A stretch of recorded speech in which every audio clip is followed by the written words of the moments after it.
Hello दोस्तों, स्वागत है आपका हमारे YouTube चैनल में। देखिए, मैं आज आपको बताने वाला हूं कि प्रकाश का अपवर्तन या प्रकाश का परावर्तन क्या होता है। ठीक है, तो हमारा वीडियो देखने के लिए सबसे पहले हमारे चैनल को सब्सक्राइब कर लें। तो देखिए, हम सबसे पहले आपको बताते हैं कि प्रकाश का परावर्तन क्या होता है। तो देखिए दोस्तों, हम आपको बता देते हैं कि इसके लिए आपको प्रैक्टिकल बताएंगे आपको हम किस प्रकार से आपको ये करना है। सबसे पहले हमने एक तल ले लिया। ठीक है, ये मान लीजिए कोई कांच है। अब देखिए, इस कांच पर कोई प्रकाश की किरण गुजारते हैं तो वो किरण जो है वो टकराने के बाद उसी माध्यम में कहाँ लौट जाती है, वापस लौट जाती है। और इनके बीच में हम एक माध्यम मतलब एक अभिलंब लेते हैं।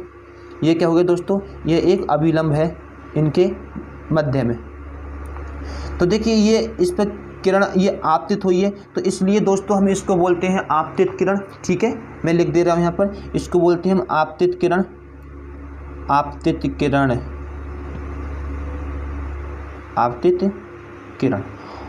और देखिए, हमने बताया ये क्या होता है, ये अभिलंब होता है। तो मैं इसको लिख दे रहा हूँ, ये अभिलंब होता है, तो अभिलंब होता है।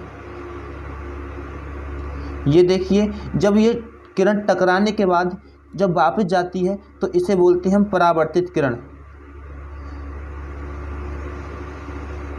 परावर्तित किरण। बात करें इसकी परिभाषा की, तो आप कैसे करोगे, तो इसकी परिभाषा सुन लीजिए कि जब प्रकाश की कोई किरण किसी चमकदार तल पर टकराती है तो टकराने के बाद उसी माध्यम में वापस लौट जाती है, और इस घटना को प्रकाश का परावर्तन या रिफ्लेक्शन ऑफ लाइट कहते हैं। ठीक है, मैं दोबारा से आपको बताता हूं कि जब प्रकाश की कोई किरण किसी चमकदार तल पर टकराती है, देखिए दोस्तों, यहाँ पर ये चमकदार तल है, एक तल मान लीजिए, एक चमकदार तल। तो जब प्रकाश की कोई किरण किसी चमकदार तल पर टकराती है तो टकराने के बाद उसी माध्यम में कहाँ लौट जाती है, वापस लौट जाती है, और इस घटना को प्रकाश का परावर्तन कहते हैं। देखिए दोस्तों, यहाँ जो अभिलंब है, अभिलंब और आपतित किरण, इनके जो बीच कोण बनता है उसे आई बोलते हैं, और आई को बोलते हैं दोस्तों आपतन कोण। इस बात को भी आपको ध्यान रखना है, आपतन कोण, आपतन कोण। और देखिए दोस्तों, इन दोनों के बीच जो कोण बनता है उसे बोलते हैं अपवर्तन कोण। क्या बोलते हैं, अपवर्तन कोण। इस बात को तुम्हें लिख लेना। तो देखिए, आपको यही परिभाषा में लिख के आना है जो हमने आपको बताया। अब बात करें इसके नियम। तो देखिए दोस्तों, परावर्तन के नियम की बात करें तो परावर्तन के दो नियम होते हैं। परावर्तन के नियम, परावर्तन के नियम। तो देखिए दोस्तों, इसके जो नियम होते हैं, इसके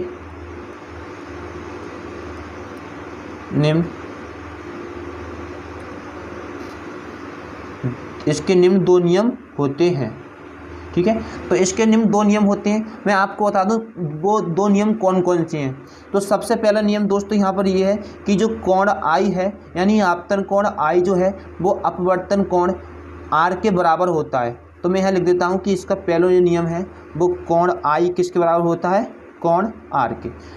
ये देखिए दोस्तों, ये इसका पहला नियम है। दूसरा नियम क्या है, तो देखिए दूसरा नियम भी देख लीजिए कि आपतित किरण तथा अभिलंब और परावर्तित किरण तीनों एक ही तल में स्थित होते हैं। देखिए, इसके दो नियम हो गए। दूसरा नियम क्या हो गया, आपतित किरण, आपतित किरण और परावर्तित किरण, परावर्तित किरण, परावर्तित किरण तथा अभिलंब, तथा अभिलंब,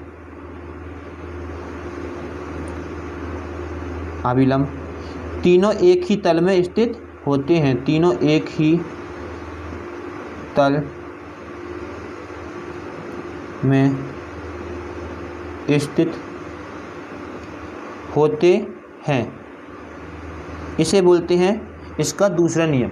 तो देखिए, ये आता है कि प्रकाश का परावर्तन क्या होता है।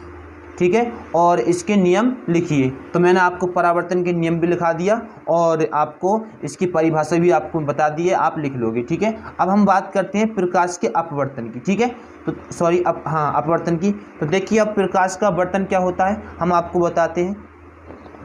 तो देखिए, इसमें सबसे पहले हमें दो माध्यम की आवश्यकता होती है। ये फर्स्ट माध्यम है मान लीजिए, और ये सेकंड माध्यम, ठीक है। तो हमें पहले इसकी परिभाषा पढ़ते हैं। इसकी परिभाषा क्या है? तो देखिए परिभाषा बहुत सिंपल सी है कि जब प्रकाश की कोई किरण पहले माध्यम से दूसरे माध्यम में जाती है तो वह अपने मार्ग से विचलित हो जाती है। इस घटना को प्रकाश का अपवर्तन कहते हैं। हाँ तो दोस्तों देखिए कि हम अब आपको चित्र की सहायता से बताते हैं कि जब प्रकाश की कोई किरण, देखिए ये प्रकाश की किरण है, फर्स्ट माध्यम से सेकंड माध्यम में जाती है। तो देखिए फर्स्ट माध्यम से सेकंड माध्यम में को आ रही थी, तो देखिए ये अपने मार्ग से विचलित हो गई, ये इधर को न जाकर कहाँ को, इधर को कट गई। तो देखिए दोस्तों ये अपने मार्ग से क्या हो गई, विचलित हो गई, और इसी घटना को प्रकाश का अपवर्तन कहते हैं। अब हम बात करें, देखिए यहाँ भी आपतित किरण, अभिलंब और यहाँ भी अपवर्तक तल है, ठीक है। अब देखिए बात करें प्रकाश के अपवर्तन के नियम की, तो देखिए दोस्तों यहाँ पर आपतन कोण I और अपवर्तन कोण R, इन दोनों का मान आपस में बराबर नहीं होता है, ठीक है, मैं आपको ये बता दे रहा हूँ। तो देखिए अपवर्तन के भी निम्न दो नियम हैं। पहला नियम कौन सा है, जो कि हमने उसमें पढ़ा था प्रकाश के परावर्तन में, कि आपतित किरण और अभिलंब और अपवर्तित किरण ये तीनों दोस्तों देखिए एक ही तल में स्थित होते हैं। तो इसका पहला नियम हो गया कि आपतित किरण, अपवर्तित किरण तथा अभिलंब तीनों एक ही तल में स्थित होते हैं। दूसरा नियम, जब प्रकाश की कोई किरण पहले माध्यम से दूसरे माध्यम में जाती है तो पहले माध्यम में आपतन कोण I के साइन तथा दूसरे माध्यम में अपवर्तन कोण R के साइन का अनुपात नियतांक रहता है। यानी कि पहले माध्यम में आपतन कोण I, यह है I के साइन, दूसरे माध्यम में अपवर्तन कोण R के साइन, देखिए I के साइन और R के साइन का नियतांक, मतलब इनका जो अनुपात है क्या रहता है, नियतांक रहता है। ये था इसका प्रकाश के अपवर्तन का दूसरा नियम, ठीक है। तो देखिए दोस्तों ये दोनों टॉपिक आपके लिए बहुत ही इम्पोर्टेंट थे और ये पेपर में आते रहते हैं। तो अगर आपको हमारा वीडियो अच्छा लगा हो दोस्तों तो प्लीज़ हमारे चैनल को लाइक या सब्सक्राइब करना नहीं भूलें, और मिलते हैं इससे अगली वीडियो में। जय हिंद।